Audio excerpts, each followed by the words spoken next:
Thank you very much for your support. Without much ado, we'll go straight into the program, and that is going to be the presentation of certificates to participants. Before we can have the address by the Honorable Minister of Youth and Sports and the IOC President Olympic Day message by Madam Beatrice Allen.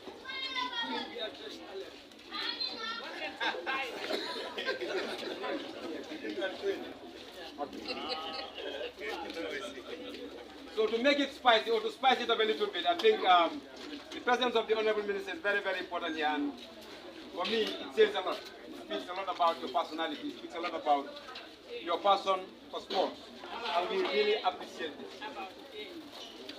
Thank you so much. Thank you so much, Madam President. Like I said, we would have started with the presentation of certificate, but before that, I think we will change that and welcome the Minister of Sports to give us a message to speak on behalf of the sports family in this country. Mr. Minister, please.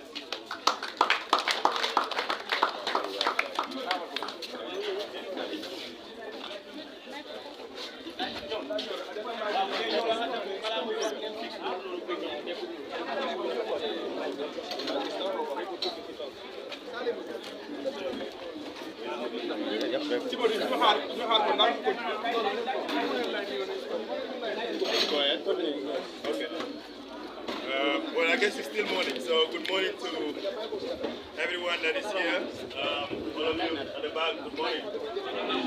And just want to extend the same greetings as you might have had. Mr. Foley already mentioned the protocol. The president of the GNOC, Madam Beatrice, and of course the chairperson of the National Sport Council, Mr.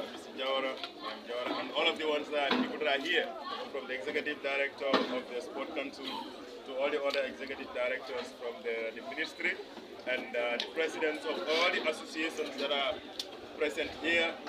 And of course we have our Mr. Jawara, who we will have to mention specifically because of the special role of being our CMD for the upcoming Olympics, and we call it a march towards the Olympics. So, Jawara, all the best out there with the team, and to the executive members of the GNOC, the executive director.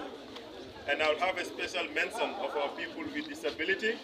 I know some of them are here, they're hard of hearing. Unfortunately, they wouldn't understand, but you know, somebody tells them. And of course, the security. We had a very nice escort from the mobile traffic, so we appreciate the commissioner of mobile, who is also head of an association who is here. To everyone else, the journalists and everybody, we are glad to join you here. It's not supposed to be a long speech.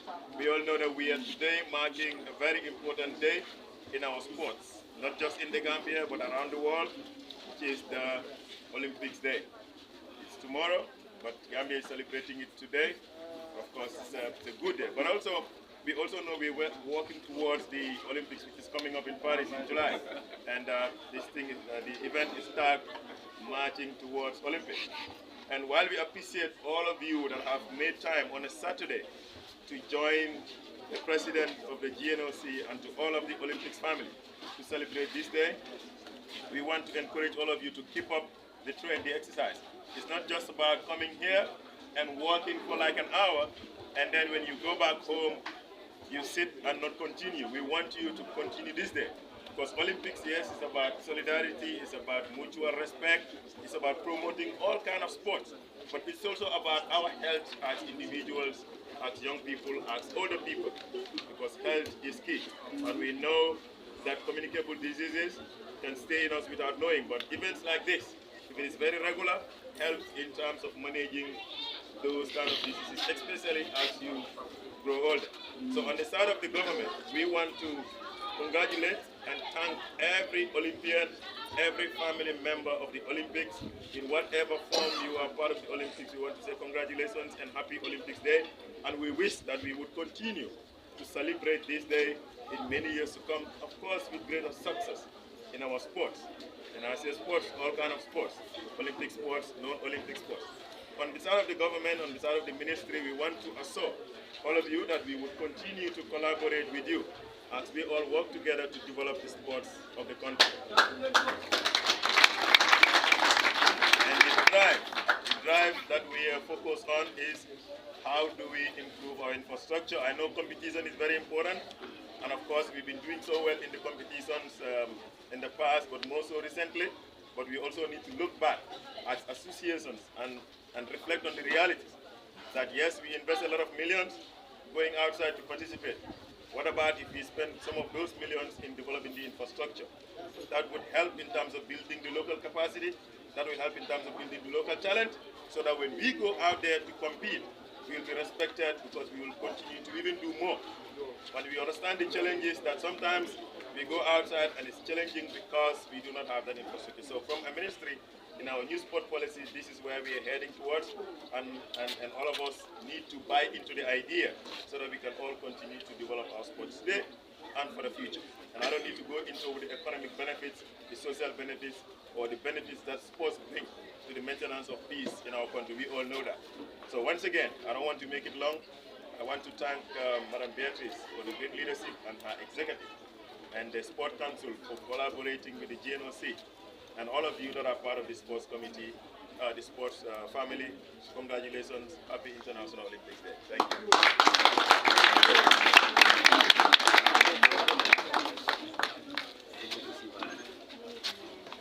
Thank you so much, Honorable Minister. Thank you so very much. I think this again goes to show or confirm the name that I frequently hear, Action Man. And you made very, very important points here. First, you spoke about the Olympic values. Not only the values are the reason why we are here, but to work for health, to be inclusive, people with disability, people with, all kind of, statuses come together and celebrate this day. Like you said, the day was supposed to be celebrated tomorrow. It's celebrated tomorrow across the world. But Gambia is celebrating it today, and it's a unique day. But again, we really welcome your being among us. You spoke about collaboration, and that government, that indicates or shows government support with regards to national federations and the NOC. You spoke about infrastructure, something that is very, very important, and we are very delighted to hear this coming from the minister, the Honorable Minister himself. Thank you so much for those wonderful words of encouragement. And we implore you to continue the support. We implore you to continue the collaboration with the NOC and with the National Sports Federation. Thank you very much for that wonderful speech.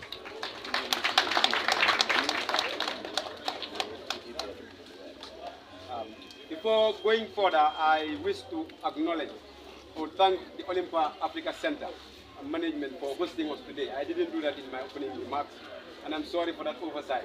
Please, we are very happy and we are thankful that you welcomed us here. Thank you so much. Next, we are going to have the presentation of certificates. And first, we call on the Honorable Minister to award the certificate of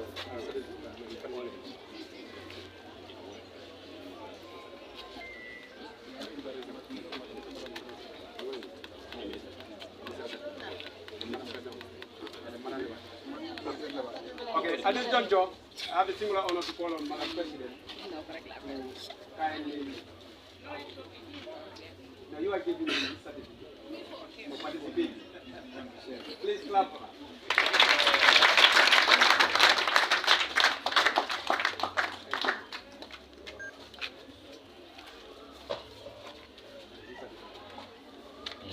One, two, yeah, one, two. Congratulations. Yeah, one, two, right there, yeah. One, two, yeah.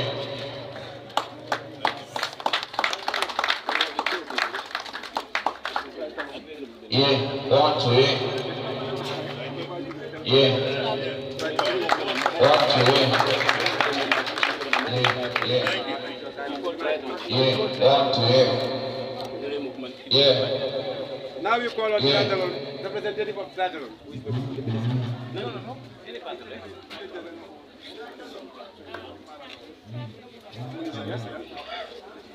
You call on Trajalon. Come forward, Trajalon.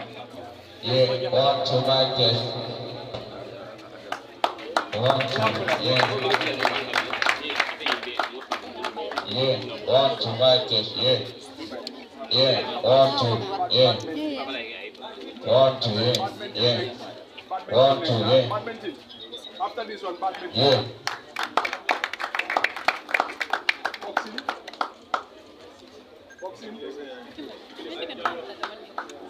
Boxing. Boxing. Boxing. Ay, compañero,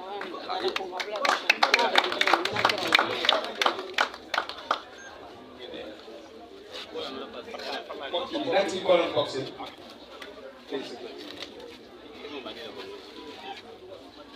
Chess. Next on the line is chess. Representative of chess, please come.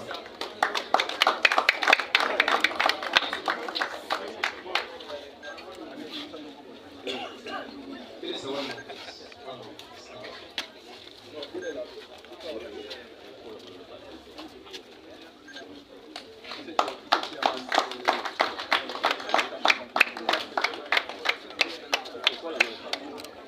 Thank you so much, Mr.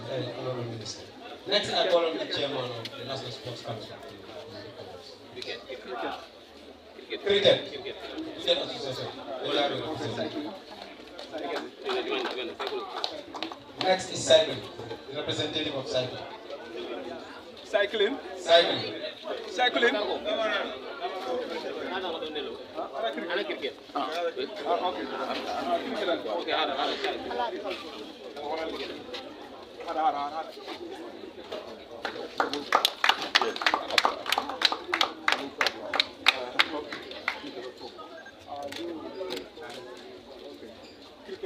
Next is cricket.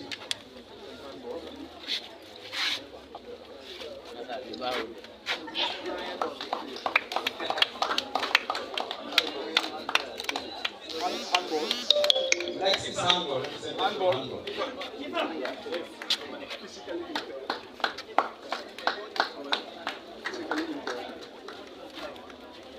Physically impaired. Stand by. Physically impaired. Karate. Karate. Physically impaired. Physically impaired. Karate. Karate.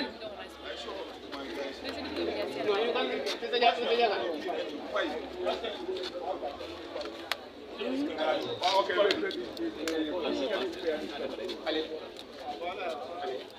Karate? Yes. Okay, karate. Karate. This one. Let me have that. Right. Judo.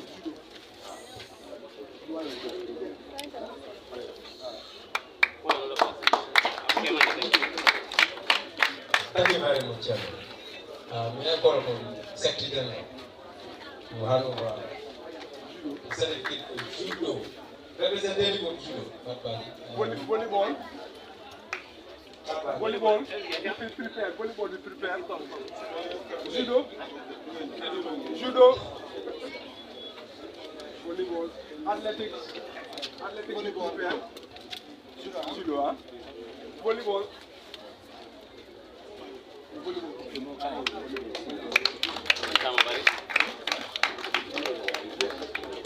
Representative of volleyball.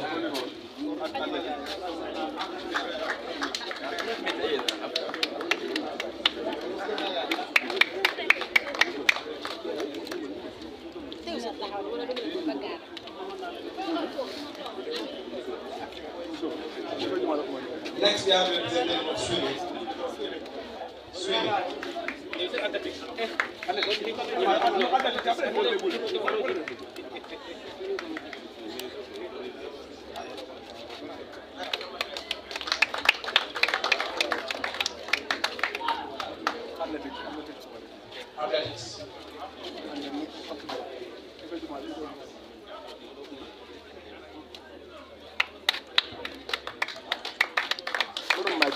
Thank you very much.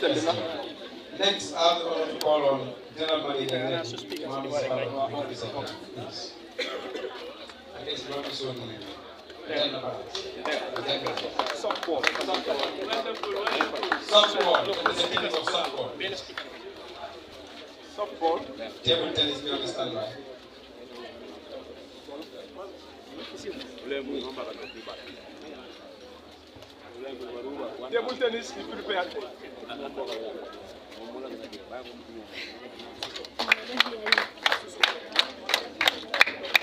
Wow. Golf. Madam, sorry, put down. Golf. Table tennis.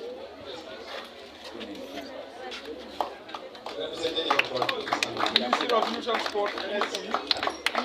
Ministry of Youth and Sport, NSC. NSC, Ministry of Youth and Sport, NSC.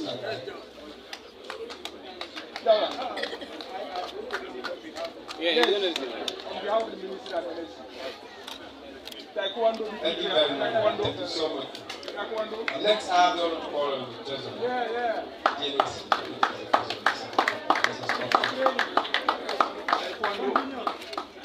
Representative of Taekwondo.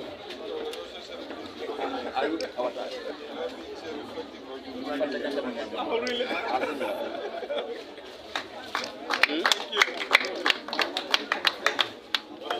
Taekwondo.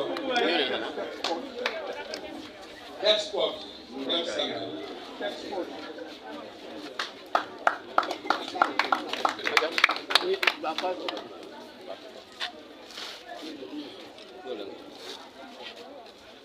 Deaf sport. Wrestling.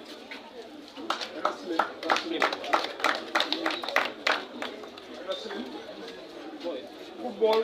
Wrestling. Football. Representative of wrestling.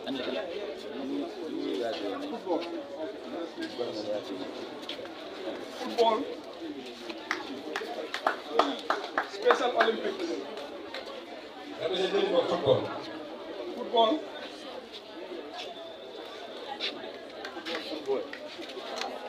Special Olympics.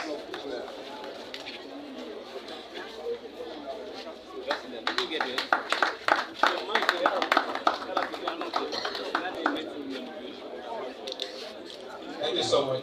Thank you so much. Next, we call on the director of Department of Youth and Sport.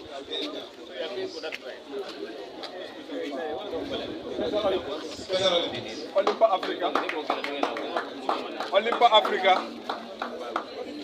Olympic Africa. Zaidi. Olympic Africa. Zaidi. Okay. Olympic Africa.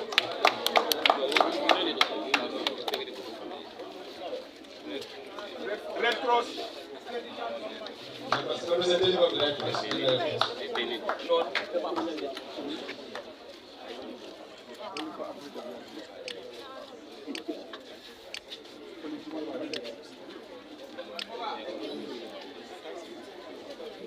Representative of the Red Cross, please.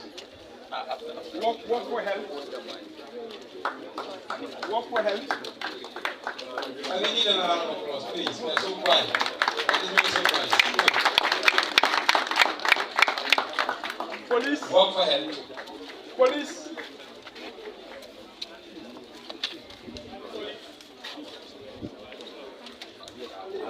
Police.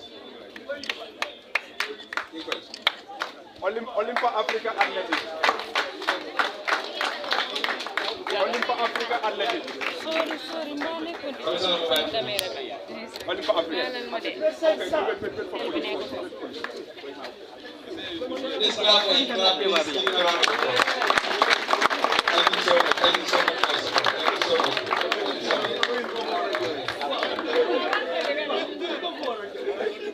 much. Thank you so much.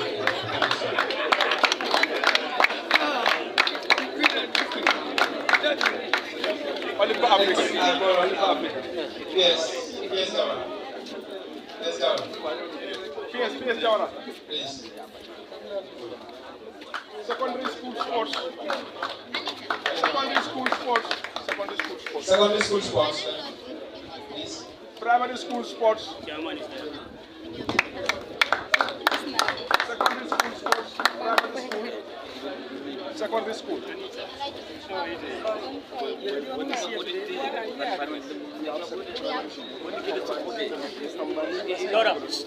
The ones that they all reported sickness.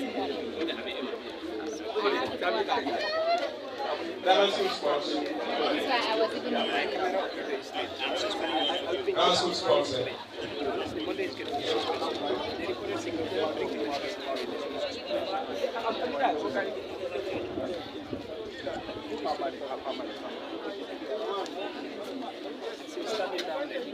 Combined services. Combined services. Combined services. Combined services. Combined services.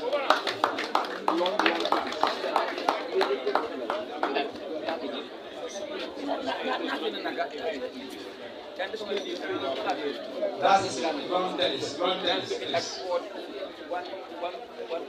Lawn tennis.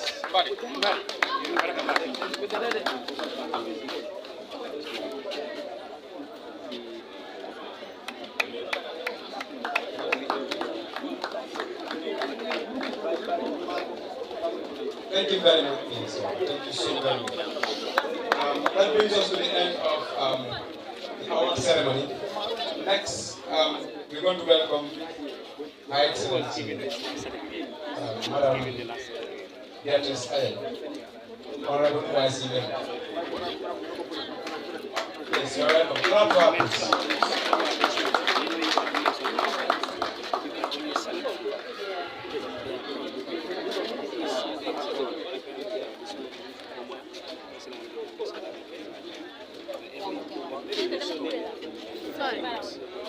Yeah, got that one.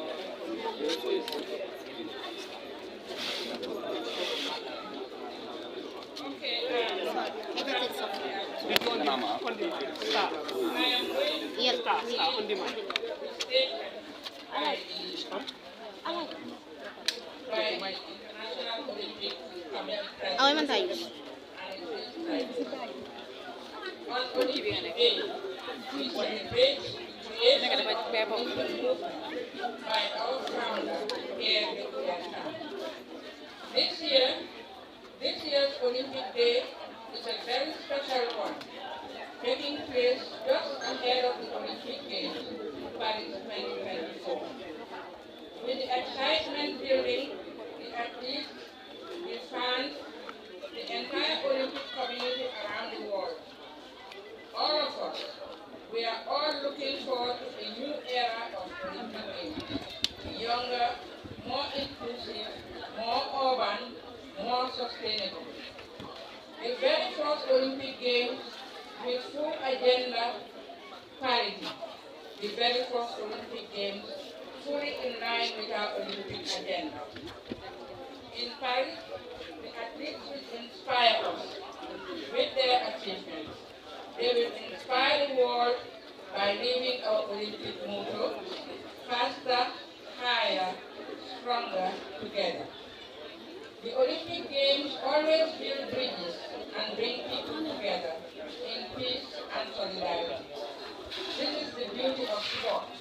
It inspires us to move, it brings out the best in us, it keeps us healthy, and it brings us all together.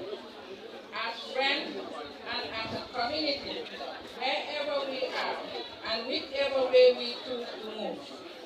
On this very special Olympic Day, let us celebrate the joy that only sports can give. This is the end of the event. Thank you very much. Thank you very much. Thank you very much, Madam President. You have very strong statements there. And that reflects what we see here today as Gambia. I think this day is very special because we have very good turnout. That shows the spirit of the group. That is what you would say. Ours is walk for health. Instead of the normal run, they run. We choose to walk. And that reflects health. Not only the Olympic values, but we have moved on to something else. Just to add the health very important. On that note, I want to say thank you to everyone that is here. Everybody came to grace the occasion. We have come to the end of the program. And before we finally depart of this pass, I would want us to have a group photo with the Honorable Minister. And everyone can stand where they are and immediately have a photo. After that, focal points can of associations, federations, and schools can meet at the center office there.